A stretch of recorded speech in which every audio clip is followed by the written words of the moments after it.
여러분과 함께 그분을 위해라는 제목으로 은혜를 나누겠습니다. 지난주까지는 교회론을 우리가 나누었는데 오늘부터는 그 교회론을 지탱하는 개인이 들어야 할 복음과 각 개인의 믿음 그리고 각 개인의 구원에 관한 주제로 말씀을 계속해서 나누도록 하겠습니다. 교회 안에는 하나의 신앙 또 하나의 신학이 존재해야 됩니다. 한 교회 안에서 여러 가지의 신학과 신앙이 존재한다면 그 교회가 하나 되는 것은 영안에서는 쉽지 않을 것입니다.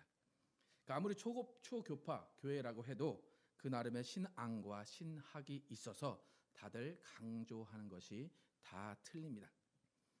그래서 저희 교회 신학과 저희 교회 신앙을 하나로 맞춰가는 일이 있어야 되는데 우리가 신학적으로 우리가 그냥 보통 알기 쉽게 우리는 침례 교회입니다. 그냥 침례 교회 겉으로 침례 교회라는 그 교회를 우리가 만들어 갑니다. 그리고 하나님의 주권을 강조하는 개혁주의 신학을 우리는 강조합니다. 하나님의 주권을 강조하는 개혁주의 신학. 그래서 그 개혁주의에 대해서는 여러분이 잘 모르시는 분들이 많아서 나중에 더 성경 공부를 통해서 더 많이 나누겠습니다. 또 한 가지 더 추가하면 우리는 만인 제사장설을 지지하는 회중교회를 표방을 합니다. 여러분이 우리 교회가 주장하는 것, 우리 교회가 추구하는 것 세 가지가 뭐냐라고 말하면 여러분은 처음에 침례교회입니다. 그 다음에 개혁주의 신학을 표방합니다. 그리고 마지막으로 회중교회입니다라고 여러분이 기억을 하시면 됩니다. 여러분 기억하시겠습니까? 네. 침례교회이고 개혁주의 신학을 주장하고 회중교회를 표방한다. 그리고 또 한 가지는 성경의 무오함과 무흠함을 믿고 삼위일체 하나님의 완벽하신 조화를 믿는 신앙을 가지고 있습니다. 이러한 신학과 신앙을 바탕으로 해서 우리는 예수 그리스도의 몸된 교회를 이루어가고 또 각 개인의 회심과 믿음을 통한 구원을 이루어가는 신앙의 여정을 우리는 가야 합니다.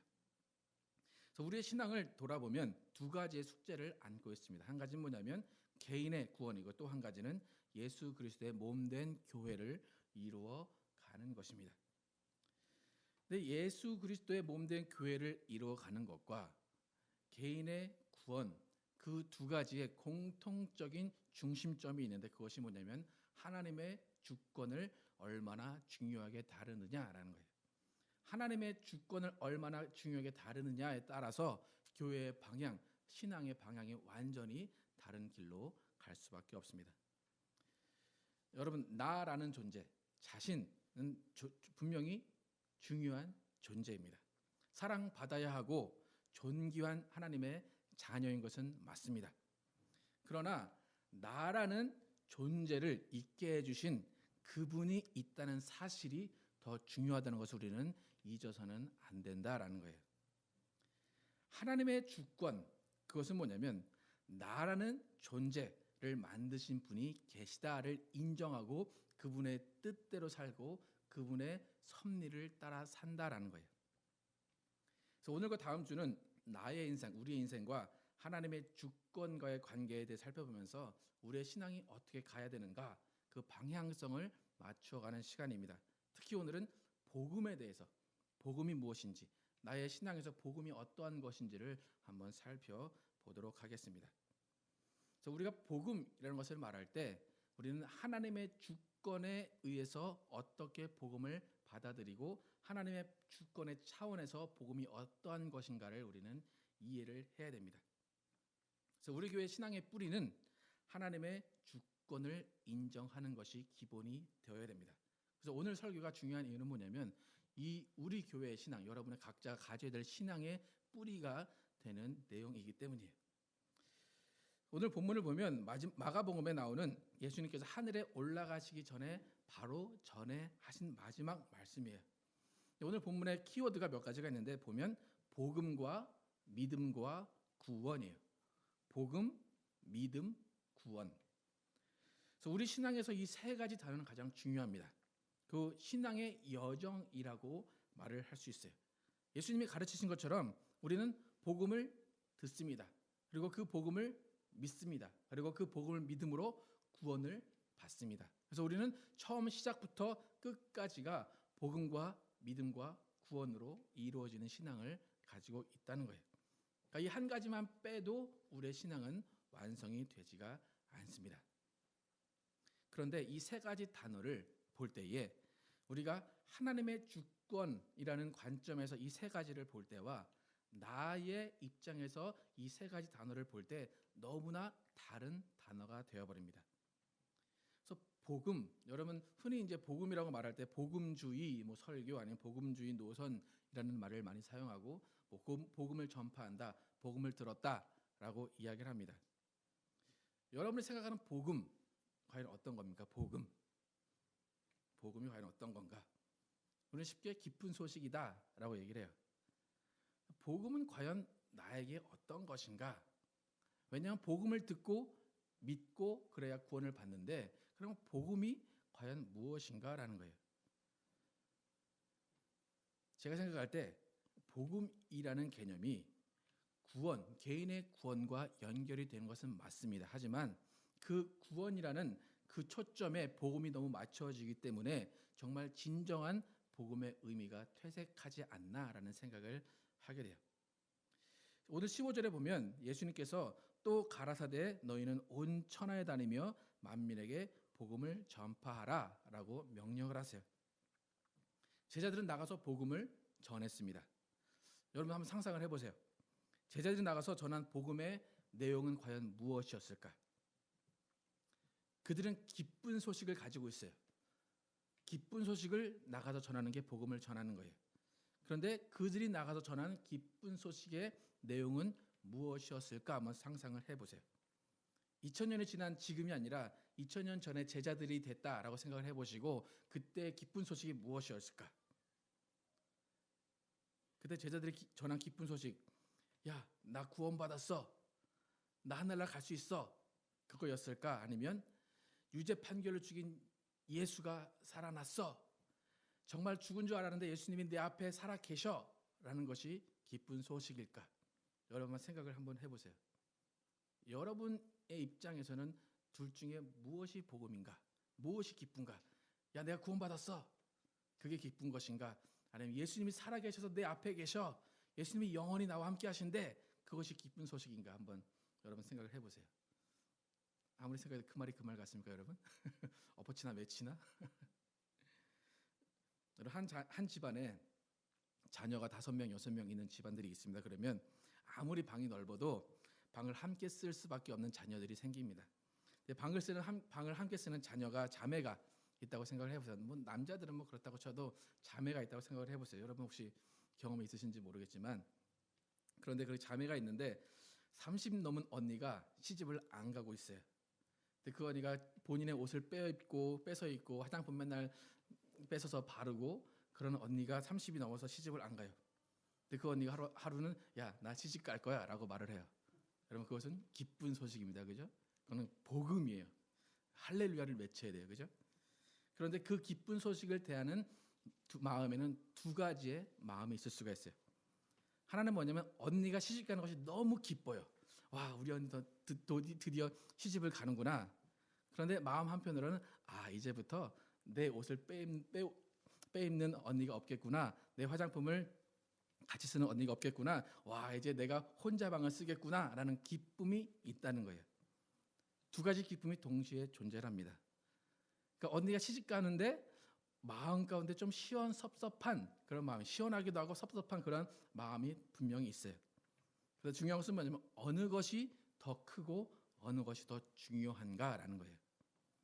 언니의 결혼 자체가 더 큰 기쁨인지, 아니면 내가 혼자 방을 쓸 수 있는 것, 그것이 더 큰 기쁨인지, 여러분은 어느 것이 더 큰 기쁨일 것 같습니까? 언니가 시집을 가든 말든 나는 방을 혼자 쓰니까 기뻐, 그것이 기쁨이니까, 아니면 와, 우리 언니가 드디어 노처녀 신세를 면하고 시집을 가는구나, 그것이 더 기쁨입니까? 그 동생의 입장에서 보면 언니가 어떤 사람이었는가에 따라서 기쁨이 틀려져요. 언니가 맨날 자기를 구박하거나 때렸던 언니라면 그냥 내가 혼자 방을 쓰는 것이 더 기쁜 그런 게 돼요. 그러니까 언니가 어떤 사람인가가 그 사실에서 구별이 돼요. 또 동생 입장에서 이 동생이 언니를 정말 끔찍히 생각을 했다면 그 언니가 없는 일주일은 그나마 좀 언니가 없어서 섭섭하지만 그래도 혼자 방을 쓰니까 좋으네라고 말을 하지만 한 달 지나고 두 달 지나면 언니가 생각나고 언니의 빈자리가 생각이 나서 눈물을 흘리는 그런 동생일 수도 있습니다. 예수님의 제자들 분명히 예수님이 부활하셨다는 기쁨이 있었을 것입니다. 또 그와 동시에 자신들이 구원받게 되었다는 기쁨이 공존했을 거예요. 하지만 제가 생각하기엔 시간이 지나면 지날수록 그들에게 있는 기쁨, 그들에게 남아있는 기쁨은 예수님이 그리워지는데 예수님이 나와 함께 하신다라는 기쁨인 것 같아요. 예수님이 지금도 나와 함께 살아계셔. 그래서 그분이 나와 함께 역사하셔라는 그 기쁨이 그들의 신앙을 이끌어 갔을 것이다라는 거예요. 그들은 목숨이 끊어지는 그 순간까지 예수를 증거했습니다. 그들이 예수를 증거할 수 있었던 원인은 무엇일까라는 거예요. 그 힘은 무엇일까라는 거예요. 그것은 기쁜 소식이에요. 그들 안에 복음이 있었기 때문에, 그들 안에 예수님이 살아 계신다, 예수님이 나와 함께 하신다는 복음이 있었기 때문에 그들은 예수 그리스도를 전하다가 죽었을 것이다라는 거예요. 그들에게 있어서 구원받은 것도 중요합니다. 그런데 그들이 구원받다는 기쁨, 그것보다는 정말 예수 그리스도가 내 눈앞에 다시 살아 계시다라는 그 기쁨이 더 큰 기쁨이었다라는 거예요. 여러분도 여러분이 구원받았다는 기쁨이 있을 거예요, 분명히. 그죠? 그런데 그 여러분이 구원받았다는 그 기쁨은 순간에 환란이 닥쳐오면 쉽게 흔들리기도 해요. 교회에 많은 사람들이 나 구원받았습니다라고 말하다가 예수 그리스도를 떠나는 사람들이 있다는 거예요. 그런 사람들에게 다 이유가 있어요. 무슨 이유가 있을까요? 어제는 좋은 하나님이었는데 오늘은 별로 좋은 하나님이 아닌 거예요. 어제는 능력의 하나님이었는데 오늘은 그다지 능력의 하나님이 아닌 거예요. 그러니까 뭐가 없어집니까? 나의 구원의 기쁨이 없어져 버리는 거예요. 그러니까 나에게 어떤 친구가 나에게 많은 도움을 줬어요. 그땐 그 친구를 만나는 게 너무 기뻐요. 근데 그 친구가 나를 서운하게 했어요. 그 다음에 그 친구를 만나는 게 기쁘지가 않아요. 그러니까 우리가 내가 받은 구원이 기쁨이다, 내가 받은 구원이 복음이다라고 말하면 그 친구와 마찬가지로 그 복음의, 그 구원의 기쁨은 없어지기 쉽다라는 거예요. 오늘 본문에서 예수님은 직접 온 천하에 다니며 만민에게 복음을 전파하라 라고 하셨어요. 복음을 전파하라. 이 제자들은 복음을 이미 알고 믿고 있었다라는 거예요. 그러면 이들이 믿은 복음, 그것은 과연 무엇이었을까라는 거예요.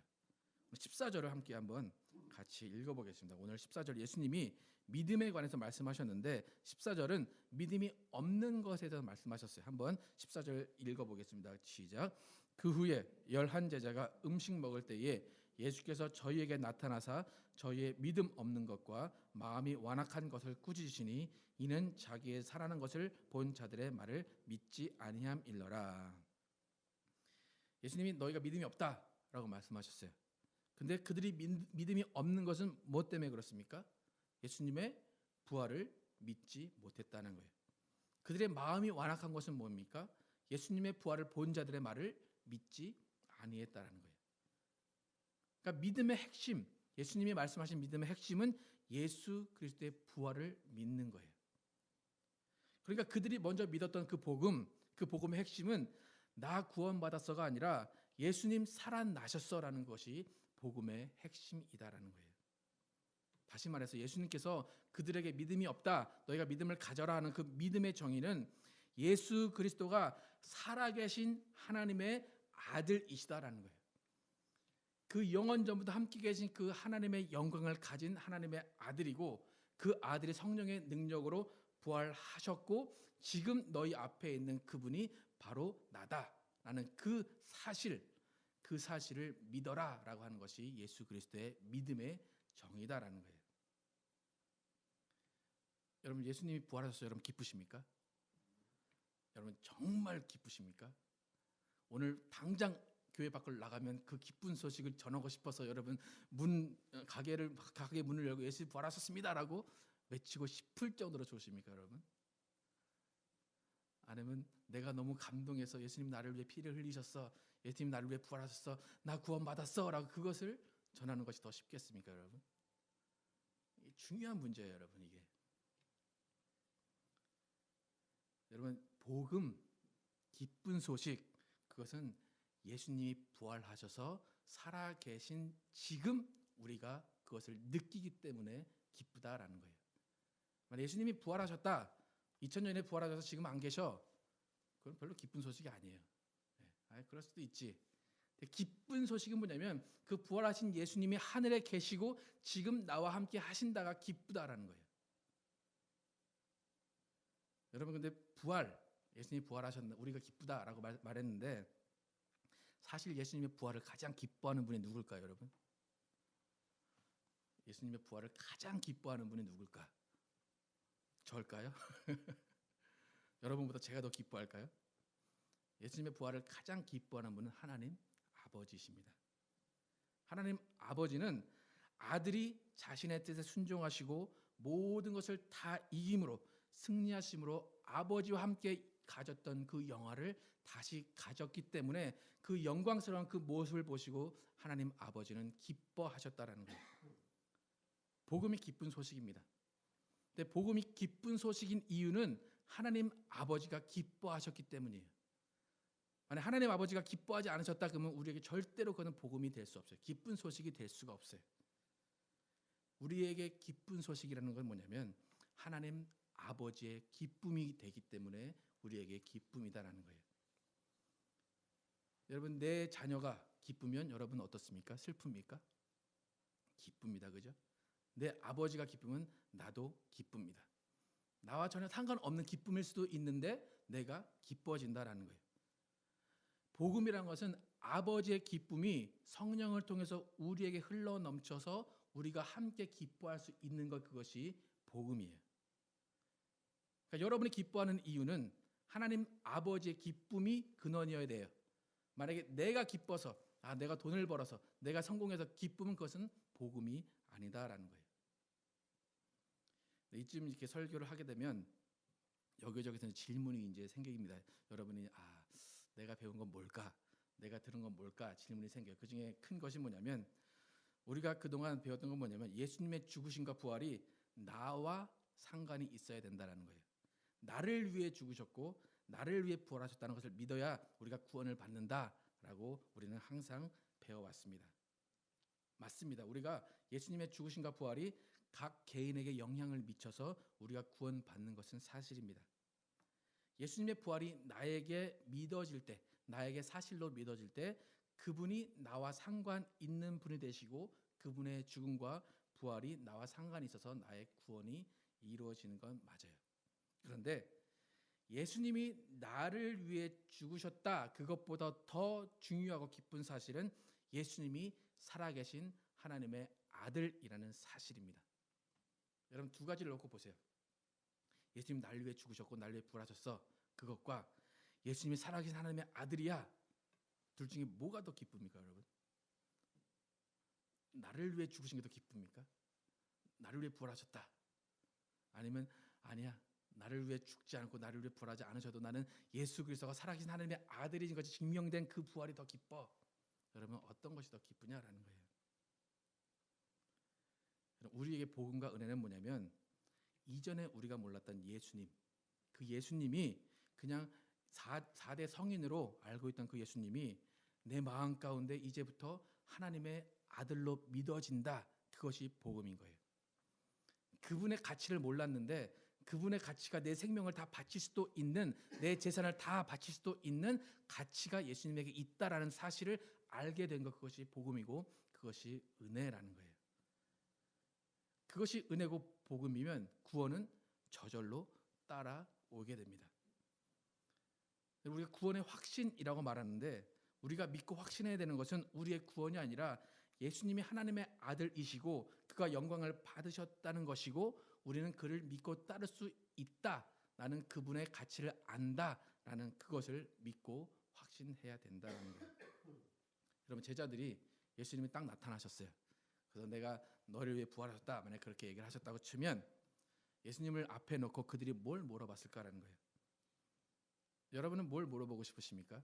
저 같은 경우에는 예수님이 딱 앞에 나타나셨어요.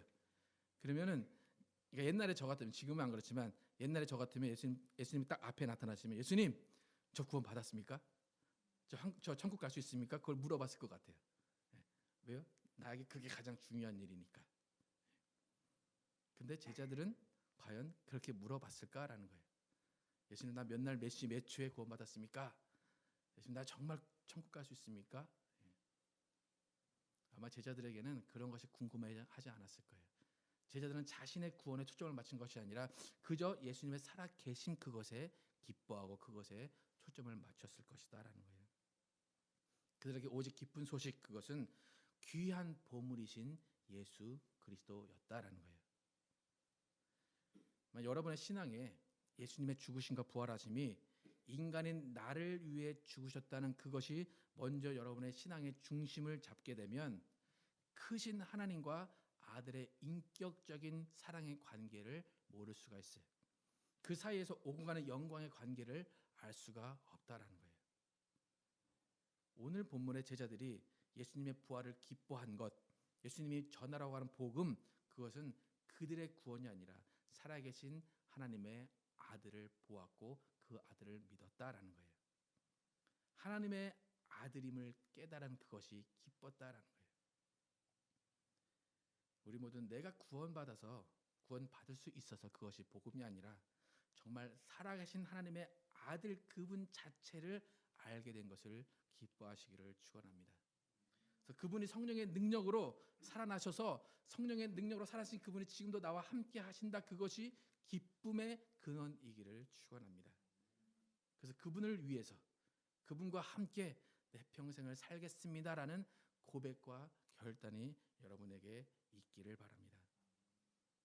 그러니까 우리는 우리의 구원을 생각할 겨를이 없이 그냥 능력 있는 그분과 전능하신 그분과 함께하는 삶을 살다가 죽었더니 와, 나 구원 받았네 라고 해야 돼요. 근데 우리는 거꾸로 해요. 맨날 구원받았나 하면서 하나님과 함께, 예수님과 함께 일하는 것을 까먹어요. 내가 구원받은 게 가장 중요해요. 근데 예수님은 그렇게 말씀하지 않으세요. 복음은 내가 너와 함께 하는 것이다. 내가 너와 함께하면 증거가 있다면 너는 나를 믿는 자고 너는 구원을 받을 것이다. 그것이 오늘 본문의 마지막의 말씀입니다. 20절에 보면 제자들이 나가 두루 전파할세 주께서 함께 역사하사 그 따르는 표적으로 말씀을 확실히 증거하시니라. 제자들이 믿고 나갔습니다. 그런데 누가 증거하셨다고 그래요? 마지막에 주께서 함께 역사하사 주께서 증거하셨다. 네. 제자들이 한 것이 아니라 주께서 증거하셨다라는 거예요. 여러분은 지금 아무리 구원의 확신이 100% 있다, 난 100% 구원받았다 라고 할지라도 이렇게 주께서 함께 역사하심의 증거가 나타나지 않으면 또 여러분이 그분을 위해서 그분의 말씀에 순종하고 그분의 말씀에 복종하지 않는 삶을 살고 있다면 어쩌면 여러분의 구원의 확신은 부도난 수표일 수도 있다는 거예요. 오늘 본문에 믿는 자들에게 나타나는 표적이 있다고 합니다. 믿는 자들은 예수의 이름으로 귀신을 쫓아냅니다. 믿는 자들은 새 방언을 말합니다. 믿는 자들은 뱀을 집으며 독을 마셔도 해를 받지 아니합니다. 믿는 자들은 병든 사람에게 손을 얹은즉 낫는 역사가 일어납니다. 왜 이런 역사가 일어납니까? 그들은 복음을 믿었고 복음을 가지고 있기 때문이에요. 그 복음은 예수 그리스도가 지금도 살아계신 하나님의 아들이라는 것입니다. 그래서 이 말을 믿는 자들이 하나님과 함께 역사하는 그 역사를 본다라는 거예요. 여러분, 복음은 나 구원받았습니다. 그것이 아니라 살아계신 하나님, 살아계신 예수 그리스도의 실체를 알게 되었습니다. 그것이 복음이라는 거예요. 아무리 여러분에게 구원의 확신이 있어도 예수님의 살아계심의 기쁨이 여러분에게 넘치지 않으면 여러분의 구원의 확신은 언젠가는 사라져 버릴 수 있다는 거예요. 여러분, 교회는 복음을 증거하는 것입니다. 복음을 믿게 하는 것입니다. 그렇기 때문에 복음이 무엇인가 확실히 바로 알고 가르쳐야 됩니다.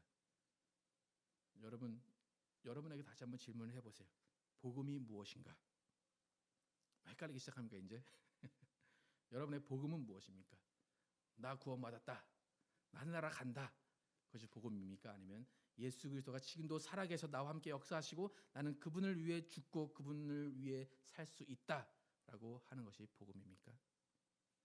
우리는 하나님의 주권이 다스리는 복음을 믿어야 할 것입니다. 그 복음을 전하고 그 복음을 전하면서 살아계신 예수 그리스도의 능력을 드러내고 그 능력이 우리와 함께함을 기뻐하는 그 기쁜 삶을 사시는 여러분과 제가 되기를 예수 이름으로 축원합니다.